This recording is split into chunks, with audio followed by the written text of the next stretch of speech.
Olá pessoal, tudo bem? Sejam todos muito bem-vindos. Meu nome é Igor Sintra, sou auditor fiscal da Secretaria da Fazenda do Estado de São Paulo.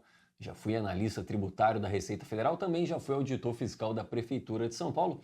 E hoje eu gostaria de comentar com vocês as 6 questões de contabilidade geral que foram aplicadas na prova de analista ministerial do Ministério Público do Estado do Amapá. Prova aplicada recentemente, dia 18 de janeiro de 2026. Portanto, é uma excelente oportunidade que você tem de verificar quais são os temas que a banca Fundação Carlos Chagas tem cobrado em suas provas. Você que está, por exemplo, focado no concurso de auditor fiscal da Cefaz São Paulo. Inclusive, os comentários dessa questão já está lá na plataforma para os alunos do Reta Final que estão se preparando aí nesse pós-digital. Mas lembro que é uma live também plenamente válida para qualquer concurso da Banca FCC, auditor fiscal do Mato Grosso, auditor fiscal de Goiás e assim por diante. Então olha aí na tela. A gente vai analisar hoje aqui com vocês resolução de questões, então, da prova de analista ministerial do Ministério Público do Estado do Amapá, né? Lembrando que isso aqui está como aula extra, né? Porque eu vou disponibilizar, aliás, já disponibilizei para o pessoal que está já dentro do Reta Final da Cefaz São Paulo. Legal? Vamos fazer o seguinte, eu vou direto aqui para as questões, para as questões e lá no final, para quem tiver interesse, eu falo um pouquinho do Reta Final, mostro a plataforma, mostro os conteúdos, quem são os professores que ministram aulas no Reta Final. Então vamos aqui ao que interessa. Primeiro, vamos analisar as questões. Eu vou ficar aqui com vocês.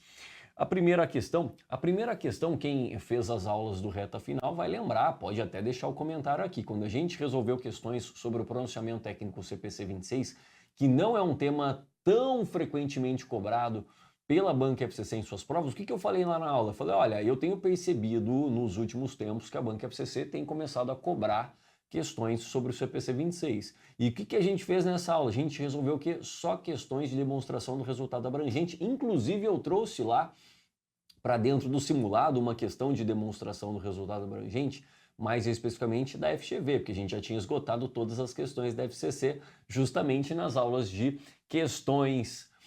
Então, olha só que interessante, ela cobrou aqui, agora, dia 18 de janeiro, uma questão sobre a demonstração do resultado abrangente. Olha aí como é importante você dominar a banca examinadora, né? A gente já sabe o que vai ser cobrado e é isso que aconteceu. Olha só o que ele está pedindo o resultado abrangente apresentado na demonstração do resultado abrangente. Então, olha só, o resultado abrangente nada mais é do que o resultado do exercício. Então, você tem que pegar o resultado do exercício. Isso aqui está onde? Isso aqui está lá na DRE, mais os outros resultados abrangentes. Isso é o resultado abrangente. Bem simples, bem simples. Então, olha só, resultado do exercício. Vamos buscar aqui, olha, lucro líquido do exercício, 12 milhões de reais. Ele já deu essa informação para você. Então, não precisa se preocupar com qualquer receita ou despesa que ele mencionar no enunciado. Ele já deu o lucro líquido do exercício, já é a última linha da DRE. Então vamos procurar os outros resultados abrangentes aqui. Ele fala aumento de capital social, isso aqui não é outro resultado abrangente, aqui o sócio está agindo na qualidade de proprietário, a mesma coisa, revenda de ações em tesouraria, né? Então olha só, isso aqui aumenta o PL, o aumento de capital social, assim como a alienação de ações em tesouraria, mas isso não tem nada a ver com outro resultado abrangente. Olha, cuidado com essa informação, pegadinha aqui, olha, ele fala ajuste positivo na mensuração do valor justo de uma propriedade para investimento. Ora, essa propriedade para investimento, de acordo com o CPC 28, ela pode de fato ser mensurada ao valor justo e eventual ajuste ao valor justo impacta o resultado, ou seja, impactou a DRE. Ora, se impactou a DRE, eu não preciso me preocupar com isso, porque eu já sei qual que é o resultado líquido do exercício. Então, dentro do cálculo desse lucro líquido de 2 milhões, certamente a entidade reconheceu essa receita de 900 mil reais. Então, é uma informação que a gente não precisa. Ele fala ganho na conversão de demonstrações contábeis de operação no exterior. Isso aqui é um outro resultado abrangente, né? Lembra que isso aqui vai lá para a conta ajuste acumulado de conversão. Então a gente já tem aqui um outro resultado abrangente. Ele fala lucro antes dos impostos e contribuições. Ele falou aqui do lucro antes do imposto de renda e contribuição social. Não precisa dessa informação, porque eu já parti lá do lucro líquido do exercício. Distribuição de dividendos. Isso aqui diminui o PL, mas não tem nada a ver com outro resultado abrangente, porque aqui o sócio está agindo na qualidade de proprietário, sendo remunerado, não é? Ele fala lucro na venda de imobilizado, a mesma coisa. Esse lucro na venda de imobilizado já impactou a DRE, né? Já impactou a DRE positivamente. Como a gente já partiu aqui do lucro líquido do exercício, não precisamos dessa informação. Ou seja, das informações que ele citou, a gente só precisa de duas: o lucro e, nesse caso, o ganho com a conversão de demonstrações contábeis no exterior. Portanto, o resultado abrangente é de 12.600, né? 12.600 e, portanto, a alternativa C é o gabarito aí dessa primeira questão. C é o gabarito dessa primeira questão. Legal, vamos para a próxima questão. Próxima questão, olha só, questão de DVA, né? A demonstração do resultado do exercício 2024 está evidenciada aí. Ela ficou um pouquinho com as letras pequenas, mas enfim, dá para a gente acompanhar aqui. Ele fala que o valor dos tributos recuperáveis que estavam incluídos na compra das mercadorias que foram vendidas era de R$135 mil. Fala que o valor do INSS correspondente à parcela da empresa, ou seja, a contribuição patronal, é de R$20 mil. Ele fala o quê? Ele quer o valor adicionado distribuído ao governo na forma de tributos. Então vamos lá. Olha só. Quantos que a gente vai distribuir para o governo, né? Quanto que a gente vai distribuir para o governo? Então vamos lá, olha, impostos ali incidentes sobre vendas, né? Veja que ele fala aqui R$550 mil, mas cuidado, né? Lembra que você tem que deduzir o valor dos impostos aqui embutidos, incluídos, recuperáveis, né? Dentro das mercadorias quando elas foram adquiridas, né? Então você vai fazer essa compensação. Quanto que é 150 menos 135? Dá 415 mil, né? 415 mil reais. Aí depois o que mais a gente tem, né? Aqui impostos, estou dizendo impostos sobre vendas, né? Você tem aqui, olha, o imposto de renda e a contribuição social sobre o lucro líquido, né? De 177 mil. E por fim você tem o INSS patronal, né? INSS patronal de R$20 mil. Então pronto, essa é a parcela distribuída então para o governo, né? Vamos fazer aí essa soma para chegar até o gabarito da questão. Então 415 mais 177 mais 20, 612 mil reais. Esse é o montante distribuído ao governo. Alternativa A é o nosso gabarito. Próxima questão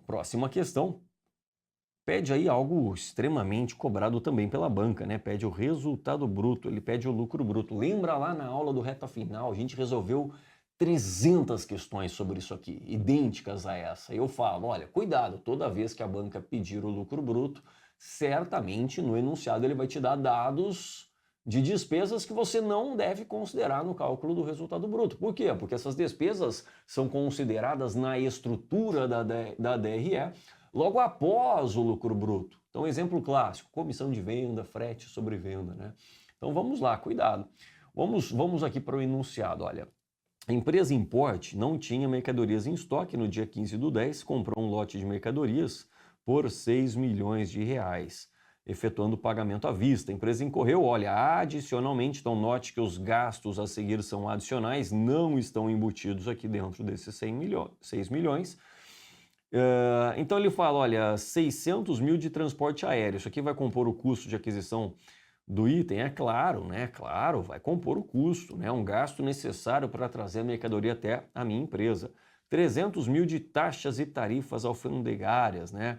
Incluído imposto de importação. Claro, isso aqui vai também ser incluído no custo de aquisição dessas mercadorias. Aí ele fala, olha, eu tive que pagar 180 mil de impostos recuperáveis, olha, recuperáveis, serão compensados. Então isso aqui vai ser considerado no custo de aquisição? Não, não vai ser considerado. Esquece essa informação. Ah, professor, então quer dizer que eu tenho que deduzir o valor de 180 mil? Não, não vai deduzir porque ele não está embutido dentro dos 6 milhões. O enunciado falou, olha, são gastos adicionais. Portanto, esses gastos na sequência, eles não estão incluídos em 6 milhões. Então não há sentido você querer subtrair 180 mil reais de impostos recuperáveis porque eles não estão ali dentro.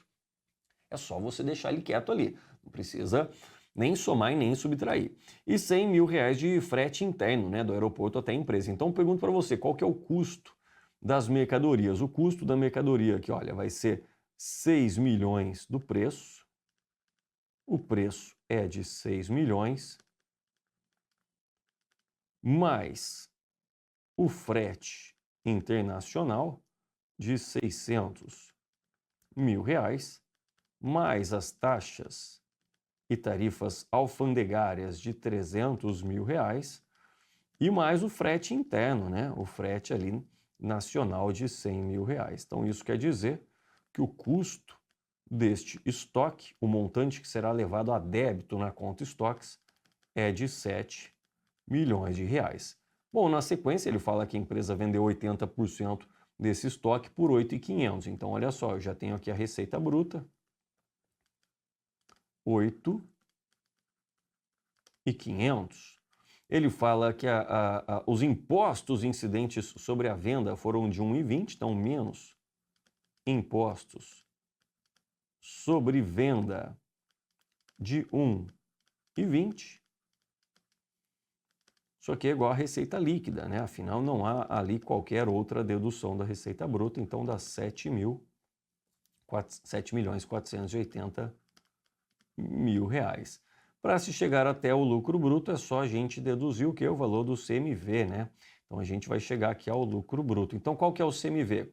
Ele falou que ele vendeu só 80%, então o CMV vai ser 80% do custo de aquisição, que foi 7 milhões, né? 7 milhões. Então, note que dá aqui 5.600, né? 5.600 é o valor do CMV. Eu vendi 80% das mercadorias, o restante ainda está lá no meu ativo.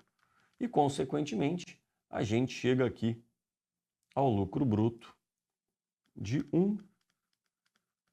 1.880. Alternativa aí é o gabarito dessa questão. Até aqui não temos surpresa nenhuma. Todas as questões foram vistas à exaustão dentro do reta final. Certamente aí meus alunos que fizeram essa prova, não, eu estou aqui fazendo questões do reta final, não. Está aqui fazendo uma prova da FCC. Olha só, próxima questão também, quantas vezes a gente resolve? Esse é o tipo de questão que você resolve em menos de 1 minuto. Lembra? Tem 2 tipos de questões da banca FCC sobre o CPC 25, sobre as provisões. Ou ele pede o valor evidenciado para as provisões em determinada data, ou ele pede o impacto reconhecido no resultado. E quando ele pede o impacto no resultado, você tem que ver o quê? Ver se houve constituição ou reversão de provisões. Afinal, a constituição afeta negativamente o resultado, a reversão de uma provisão reconhecida e que não precisa mais de saldo, seja em sua integralidade ou apenas parcialmente, afeta positivamente o resultado. E lembra que a gente falou lá, nesse tipo de questão é só você pensar, olha só, abre um razonetão aqui, olha, e chama ele de provisões. Você vai analisar qual que é o saldo de provisões em 31 de dezembro de 23 e vai analisar quanto que você precisa em 31 de dezembro de 24. Simples assim. Então, analisando aqui 23, olha só, é só pegar a palavrinha provável. Provável 1.500 com 900, isso quer dizer que em 31 de dezembro de 23 você tinha R$2.400.000 provisionado. E aqui em 31 de dezembro de 24, pega a palavrinha provável, olha lá, são dois processos com probabilidade de perda provável, totalizando aqui 1.920, né? 1.920. Lembra ali que aqueles processos com probabilidade possível de perda só serão divulgados em nota explicativa. Então, 1.200 mais 720 dá 1.920. Aí, olha só, como é que você transforma um saldo credor de 2.400 para 1.920. Você precisa retirar 480. Então, olha só, retirando aqui 480. Então, note que eu debitei provisões 480, diminuindo aí o saldo das provisões, e eu tenho que creditar alguma coisa de igual valor. Então, olha só, se o impacto é no resultado, um crédito só pode ser um impacto positivo, justamente aí pela receita relacionada aí a reversões de provisões. Você não precisa fazer análise processo por processo, pode fazer uma análise aí global e vai acertar a questão em menos de um minuto. Então, R$ 480 mil positivo, a gente analisou aí várias dessas questões, não foi? Próxima questão, também analisamos 280 questões dessa, né?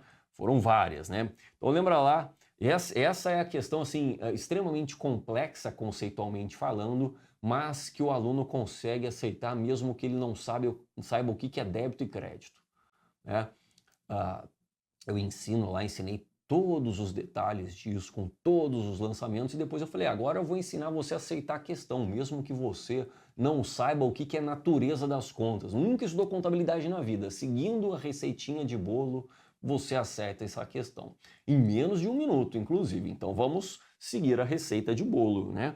Lembra lá a questão envolvendo empréstimo, envolvendo custos de transação para obtenção desse empréstimo, envolvendo taxa efetiva. Lembra lá como é que você faz essa questão? Primeiro passo, calcule o valor de captação líquido. O valor de captação líquido nada mais é do que o valor do empréstimo, né? Fui até o banco, captei 20 milhões de reais, mas note que para captar esse empréstimo eu tive custos de transação. Você já fez um empréstimo no banco? O cara vai inventando taxas, emolumentos e comissões e não sei o que. A hora que você vê, o cara já está pegando, né? Além dos juros que ele vai cobrar, ele ainda vai te cobrar um monte de taxa, né? Taxa de abertura de crédito, taxa de análise de não sei o que e assim vai.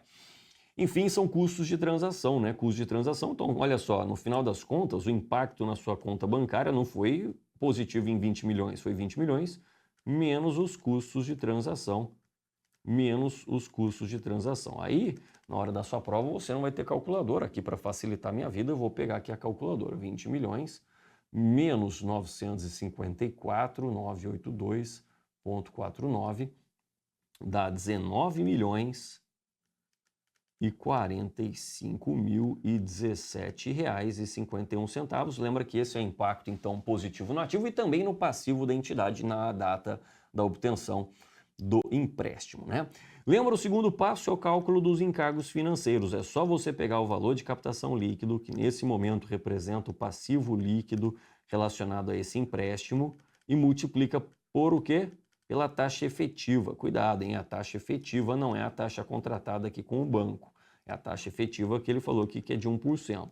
Então, 1% disso dá R$190.450,17 arredondando aqui. Então, olha só, ele fala que o valor dos encargos financeiros aqui, olha, é de 273.200, já está errado, né? Já está errado.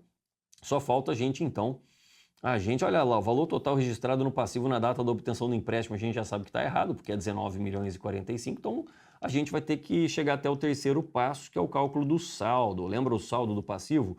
Pegue o valor de captação líquido, 19, 45 e 17,51, some os encargos financeiros, 190, 450 e 17, menos eventuais pagamentos realizados. Então, se a data do empréstimo foi 30 de novembro, ele está pedindo em 31 de dezembro, e ele disse que o pagamento são parcelas mensais, isso quer dizer que em 31 de dezembro houve um pagamento de uma parcela de 240,67, fazendo esse cálculo.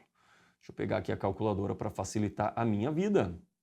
19 milhões e 45.017 reais, 51, mais os encargos financeiros, menos a parcela de 273.240,67, dá 18.962.227,01.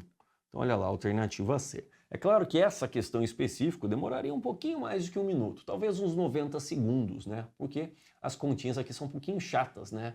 Números quebrados, mas muitas vezes os números não são quebrados, você consegue resolver em menos de 60 segundos. Legal? E a última questão, né? A última questão, deixa eu colocar aqui na tela, né? Sobre teste de recuperabilidade, que a gente também resolveu o quê? Quantas questões, né? Muitas questões sobre isso, impressionante. Então não tem nenhum mistério nessa prova, né? Essa que é a realidade. Olha só, ele está querendo o quê? O valor contábil, né? O valor contábil em 2024 desse intangível. Então olha só, em 31 de dezembro de 23, esse intangível, ele tinha um saldo contábil de 3 milhões, ele fala que a vida útil desse intangível é de 20 anos. Em dezembro de 24, a empresa realizou o teste de recuperabilidade, obtendo o valor em uso de 2.700 e o valor justo líquido das despesas de venda de 2.600. Lembra que o maior desses dois montantes a gente vai chamar de valor recuperável. Valor recuperável. Esse é o maior dos montantes. O que você tem que fazer no teste de recuperabilidade? Comparar valor contábil com valor recuperável para verificar se há necessidade ou não de reconhecimento de perda. Isso vai acontecer caso o valor contábil exceder for maior do que o valor recuperável. Então vamos calcular aqui o valor contábil em 31 de dezembro de 24, data da aplicação do teste de recuperabilidade. Bom, vamos calcular aqui, olha, o valor da amortização anual, né? Anual desse item, né? Anual desse item. Bom, eu vou entender aqui nessa questão, ele fala, olha, o intangível tem vida útil de 20 anos. Não ficou claro se é a vida útil original, ou se é a vida útil remanescente, né? Isso faz, tem um impacto ali no cálculo da amortização anual. Se for original, a amortização anual vai ser de 4 milhões dividido aí por 20 anos. 20 anos. Portanto, se for a vida útil original desse intangível 20 anos, isso quer dizer que a amortização anual é de 200 mil reais. Por outro lado, caso essa vida útil seja remanescente, ou seja, mais 20 anos, a partir de 31 de dezembro de 23, a amortização anual passará a ser de 150 mil reais. Então não ficou muito claro aqui. Eu imagino que seja a vida útil original, né? Original, definida lá quando houve a aquisição desse intangível. Isso quer dizer, então, que em 31 de dezembro de 24, né? 24, esse item será apresentado ao custo de 4 milhões, deixa eu sair aqui da frente, menos uma amortização acumulada, olha só, eu já tinha 1 milhão, mais 200 mil reais de amortização de 2024, então eu vou ficar com uma amortização acumulada de 1.200. Isso quer dizer, portanto, que o valor contábil do item é de 2 milhões e 800 mil reais. Então, olha só, note que o valor recuperável é menor do que o valor contábil. Então, nesse caso, o que a gente faz? A gente reconhece uma perda por desvalorização no montante suficiente para que o novo valor contábil, após o reconhecimento da perda, seja de 2.700. Então, o que a gente teve no resultado, né? No resultado de 2024. No resultado de 2024, você teve uma despesa com a amortização de 200 mil reais e uma despesa referente aí à perda por desvalorização do item de 100 mil reais, totalizando aí 300 mil reais de impacto no resultado, não é? Então ele fala, olha, o saldo contábil de 2.800 no balanço? Não, vai ser 2.700, né? Após o teste de recuperabilidade vai ser 2.700.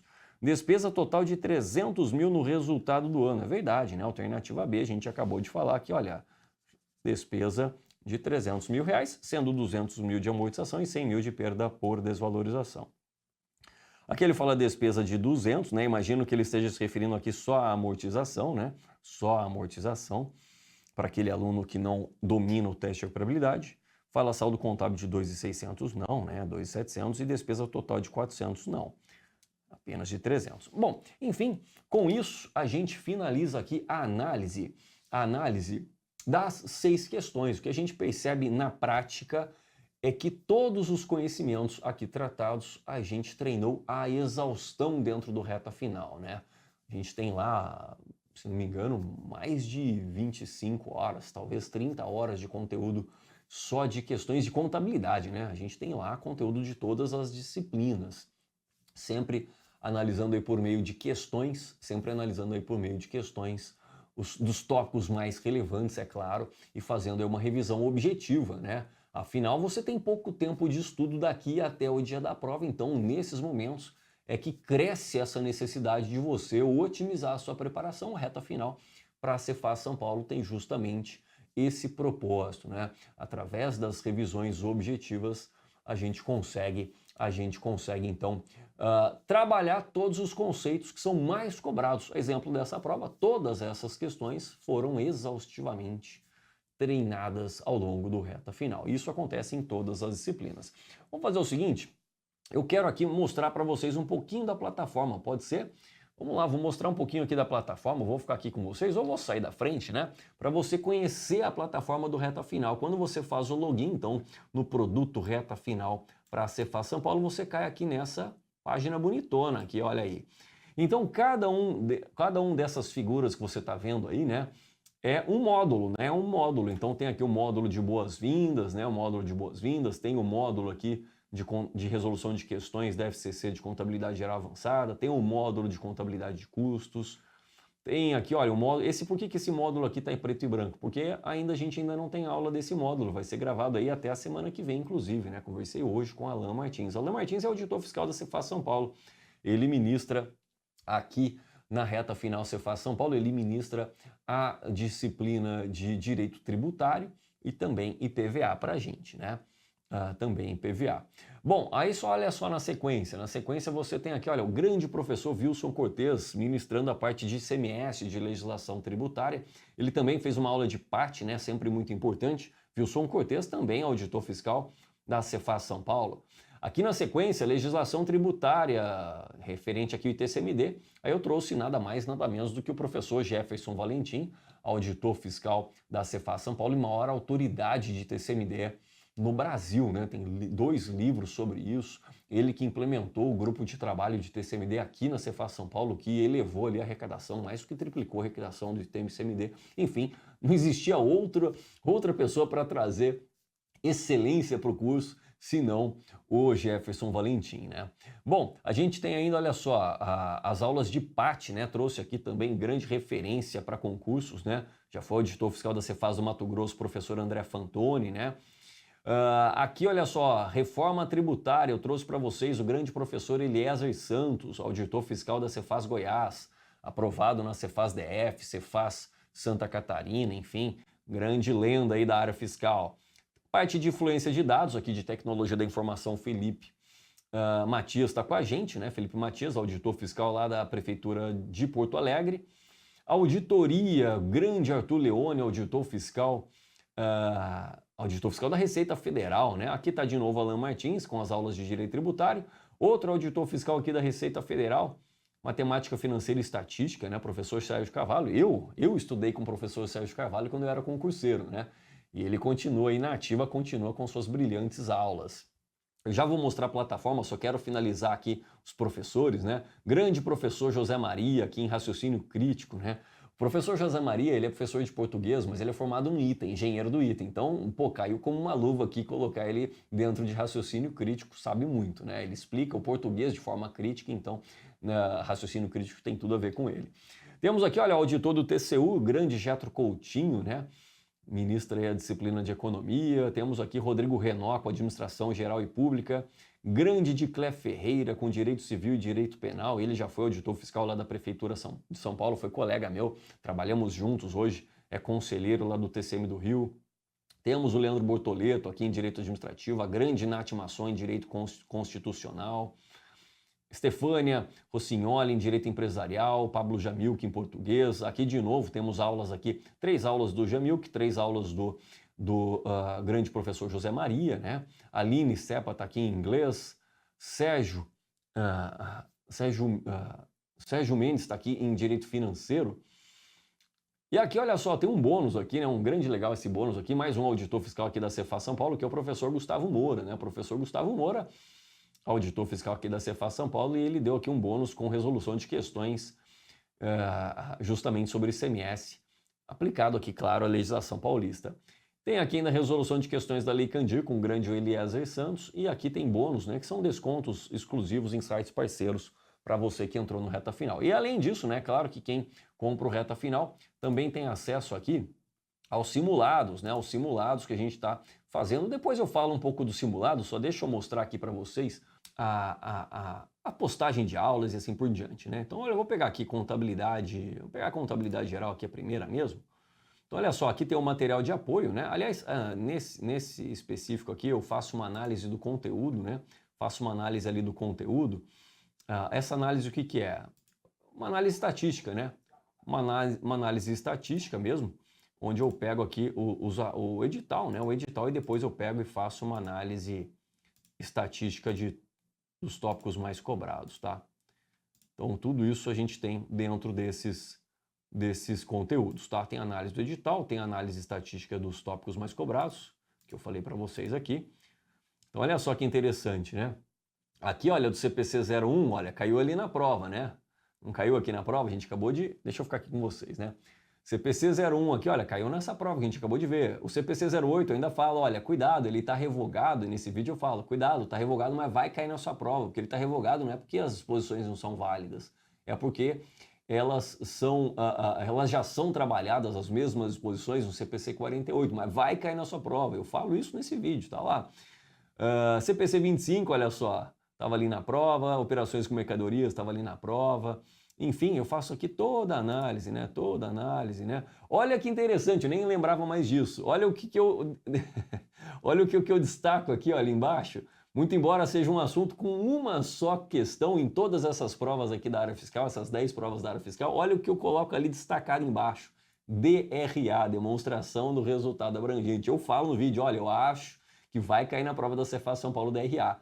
E caiu aí na semana passada. Então, olha só, a gente não está de brincadeira, tá? A gente não está de brincadeira. Eu coloco aqui, eu também dou uma ticada aqui no CPC 28, caiu ali dentro daquela questão ali de DRA, caiu um conhecimento do CPC 28. Então é interessante, né? E depois você tem o material de apoio das aulas que serão ministradas na sequência, né? Então aqui eu trago aqui as listas das questões que serão trabalhadas ao longo da próxima aula e aí você vai assistir a aula propriamente dita, legal? Vai assistir a aula aí propriamente dita de resolução de questões. Lembrando que eu disponibilizo aqui para vocês a lista de questões aqui ao lado, né? A lista de questões, os slides da aula, esses slides e também os slides anotados aqui ao longo da minha aula, tá bom? Logo abaixo, olha só, você pode já fazer a sua pergunta, o seu comentário, né? Então o pessoal já faz aqui logo abaixo, eu já respondo de uma maneira muito simples, tá? Então a plataforma tá bem legal, bem legal. Bom, o que eu queria mostrar para vocês também, eu queria mostrar para vocês os simulados, né? O simulado, a gente já aplicou um simulado, serão 2 simulados, isso aqui está dentro aqui do produto. Deixa eu colocar aqui na tela só para você acompanhar. Então, aqui são as orientações para você fazer o simulado, onde eu falo para que você de fato simule o dia da prova, né? Pegue ali 2 dias subsequentes, 4 horas por prova, mesmo que não dê tempo de analisar tudo, o objetivo é a gente simular justamente o cenário que você vai encontrar na prova. E você tem aqui o simulado 1, simulado 2. Eu vou te mostrar aqui rapidamente, só o jeito do simulado, você vai achar que está fazendo uma prova da Cefaz São Paulo. Olha só, esse aqui é o simulado nosso. Tem até a capa tá igual, olha, auditor fiscal da Receita Estadual, para você se sentir na prova mesmo. Na prova mesmo. Olha só, isso aqui já é a nossa prova. Isso aqui não é uma prova da FCC qualquer que eu peguei aqui, não. É bom que se diga, as questões do simulado são da FCC, não é um simulado de questões inéditas, não tem sentido nenhum a gente trabalhar questões inéditas pensando em FCC, porque ela é a banca que mais cobra questões dos mesmos conceitos o tempo todo. Acabei de comprovar ali, analisando as 6 questões de contabilidade. Então aqui são questões aplicadas já pela FCC. A seleção dessas questões foi feita pelos professores, né? Então os professores especialistas aqui do Reta Final selecionaram essas questões pensando ali no cargo de auditor fiscal da Cefaz São Paulo e a gente trouxe isso para dentro do simulado. Essa prova 1, por exemplo, conta aí com 100 questões, sendo 30 de português, enfim, a estrutura da sua prova mesmo. Então, o nível de complexidade da sua prova e essas questões elas são comentadas em vídeo, né? Em vídeo aqui pelos professores, inclusive já postei aqui, olha, todos os comentários já estão aqui ao lado, né? Tô rolando aqui, todos os comentários em vídeo já estão aqui. Então, o simulado tá bem legal mesmo, né? Tá bem legal, olha, jeitão de prova mesmo da FCC. Você vai abrir lá a sua prova de auditor fiscal e vai achar que tá fazendo o simulado, né? Então são 2 simulados. Olha, essa aqui é a prova 1, né? Veja que é uma prova extensa, como a gente espera, né? No dia lá de aplicação da prova da Cefaz São Paulo. Olha só, essa prova 1, por exemplo, a gente teve aqui, olha, 27 páginas. Inclusive eu coloquei aqui o cartão de respostas para você treinar, né? Porque tá dentro do período de 4 horas. Você tem que... Vai demorar uns 15 a 20 minutos para você preencher esse cartão aqui. Então cuidado com isso aí no dia da sua prova. Então essa aqui é a prova 1, né? Você tem a prova 2 igual e a prova 3 também, né? Mesma coisa, mesma ideia, tá? Mesma ideia. Então aqui você tem a prova 2 com aquelas disciplinas ali de direito, né? Aí você tem lá direito tributário, tem a contabilidade, enfim, tá bem legal a prova, tá? E os comentários estão aí na sequência, né? Os comentários estão na sequência, né? Os comentários aí dos simulados.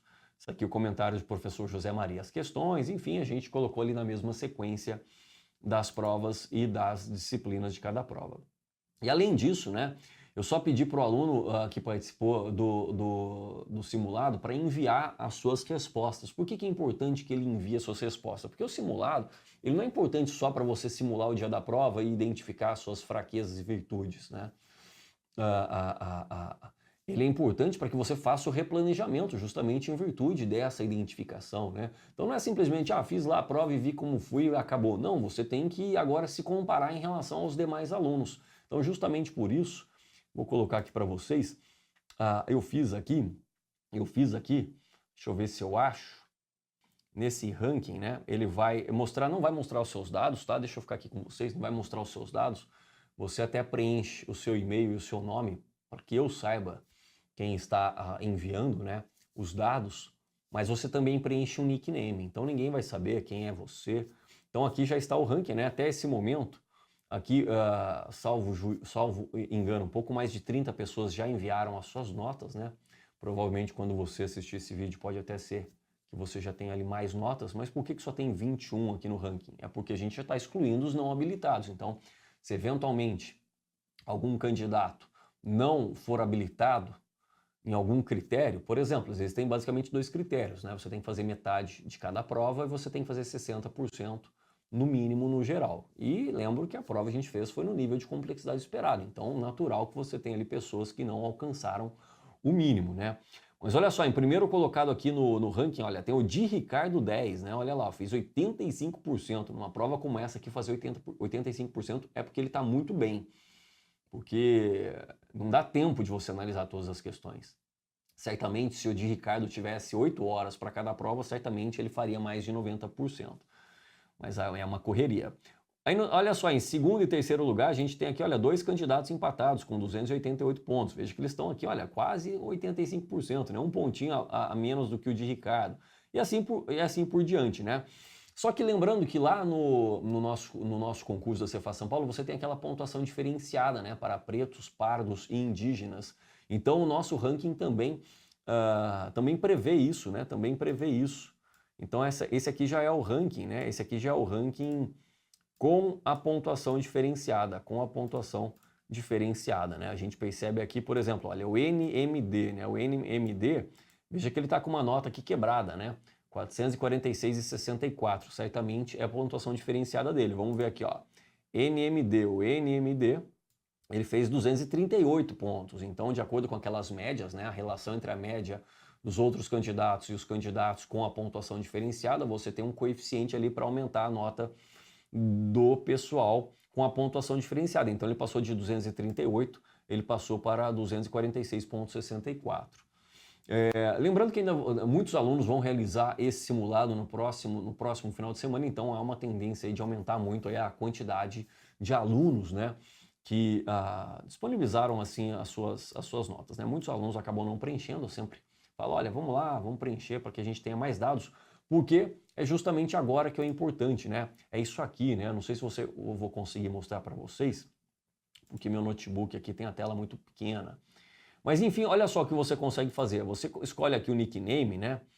E você consegue então analisar o desempenho de cada um dos candidatos. Vamos pegar o de Ricardo lá, por exemplo, olha. Vou pegar o de Ricardo. O que a gente tem do de Ricardo aqui, olha? É um gráfico aqui, ó. É um gráfico do tipo radar, né?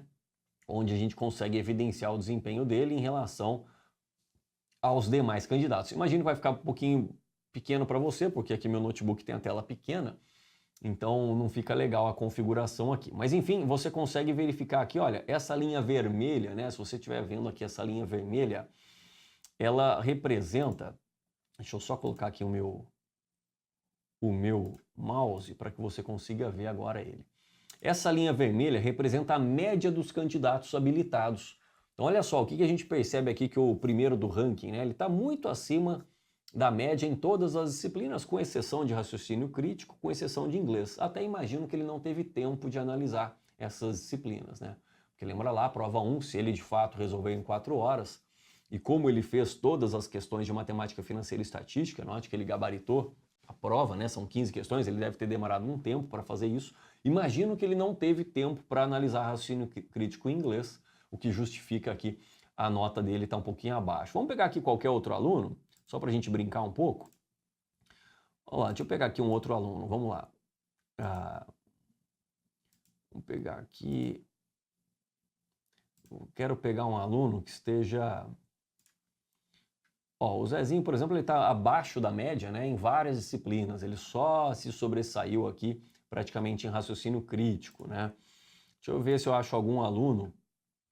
Por exemplo, olha, esse aluno aqui é interessante a gente analisar, né? Esse aqui é interessante, porque a gente percebe ali que ele está bem ali na média, né? Com exceção ali da prova 1, que ele foi muito bem, né? Matemática financeira, raciocínio crítico, inglês e administração, a gente percebe que ele está acima da média, né? Assim como língua portuguesa, que é essa disciplina aqui. Então ele está aqui acima da média na prova 1. Mas agora quando você pega a prova 2 e principalmente a prova 3, que é o grande diferencial do concurseiro que quer ser aprovado, é a prova 3, né? Que é peso 2. A gente percebe que ele não está se destacando em relação à média. Então esse aluno, por exemplo, né, o tal do Bruno aqui, olha, Bruno R. Mann. Não sei se é Mendes, enfim, mas enfim, o Bruno aqui, ele consegue melhorar muito o seu desempenho até o dia da prova, né? Porque dá pra gente identificar que na prova 1, ele não precisa mais estudar essas disciplinas da prova 1, talvez algumas revisões muito pontuais, mas dá para ele melhorar muito ainda o seu desempenho, por exemplo, olha, em legislação tributária, ele está abaixo da média. Ele está abaixo de média em direito tributário. Isso não pode acontecer, Bruno. Você tem ainda alguns dias, olha, para aumentar. Eu quero que você... E se ele aumentar o seu desempenho em direito tributário e legislação tributária, ele passa a ser um forte candidato para conseguir aprovação. A chave para você conseguir aprovação é ir bem em direito tributário, legislação tributária e contabilidade. E olha só, são 3 disciplinas que está abaixo da média dos habilitados. Tanto direito tributário quanto legislação tributária e contabilidade geral, ele está abaixo da média. Então ele ainda tem muito espaço para ganhar muitos pontos. Então ele tem que focar aqui nessa reta final, né? Justamente aí nessas disciplinas, né? Justamente nessas disciplinas. Aqui que a gente vê na prova 3, olha, direito tributário avançado. De novo, ele foi um pouquinho abaixo da média. Legislação tributária, ele foi um pouquinho acima da média. E a contabilidade avançada de custos foi abaixo da média. Então, confirmando o que a gente falou, ele ainda tem muito espaço para melhorar bastante a sua nota, desde que aí nos últimos dias aí de preparação ele foque ali muito, né? Eu diria em 70% dos seus esforços, 70% da sua carga horária tem que ser para essas 3 disciplinas. Então, enfim, o simulado ele vai contribuir para você fazer essa sua análise individual, né? Essa sua análise é individual. É só você escolher seu nickname e você vai ver o seu desempenho em relação à média, né? Então ficou bem legal, né? Ficou bem legal aí o nosso produto, né? Reta final. E eu quero mostrar aqui para vocês a cereja do bolo, né? A cereja do bolo, que é eu fiz aqui um planejamento de estudos, né, com metas para você fazer daqui até o dia da prova. São 37 metas, né? Vai ter gente que vai conseguir fazer tudo, vai ter gente que não vai conseguir fazer todas as metas, vai ter gente que vai conseguir fazer 2 vezes essas metas. Vai depender da sua carga horária. Então eu diria que no mínimo você precisa de uma carga horária ali de 2 horas para você cumprir com essas metas, né? Um pouquinho mais. E aqui eu estou falando de assistir todos os conteúdos das aulas de resolução de questões em forma acelerada. Então você vai colocar lá o vídeo de forma acelerada. Tem como fazer isso? Tem como fazer isso. Deixa eu ver aqui, ó. Tem como fazer isso aqui, olha. Você coloca aqui, olha, e acelera aqui na engrenagem, né? Aqui está em 2x, você pode até colocar 3x, mas daí fica difícil, né, de você escutar o que o professor faz. Dá para fazer normal, dá para fazer 1.5 também. 1.5 também. Mas enfim, se você fizer a 2x, que é plenamente possível, né? Eu fiz aqui vários testes, eu pelo menos consegui acompanhar tranquilamente. Você vai conseguir então consumir todos esses conteúdos, lembrando que são conteúdos riquíssimos, né?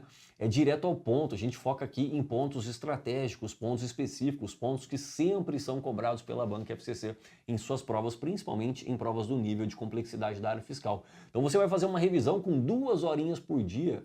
Se tiver 4 horas para estudar por dia, faça 2 vezes essa meta, você vai chegar melhor ainda nesses temas frequentemente cobrados pela banca, né? Pela banca. E aqui, olha, nessa planilha que está lá à disposição dos alunos, né? Você vai fazendo aqui o check, né? Então fez a primeira meta, fez a segunda meta, vai fazendo aí o check.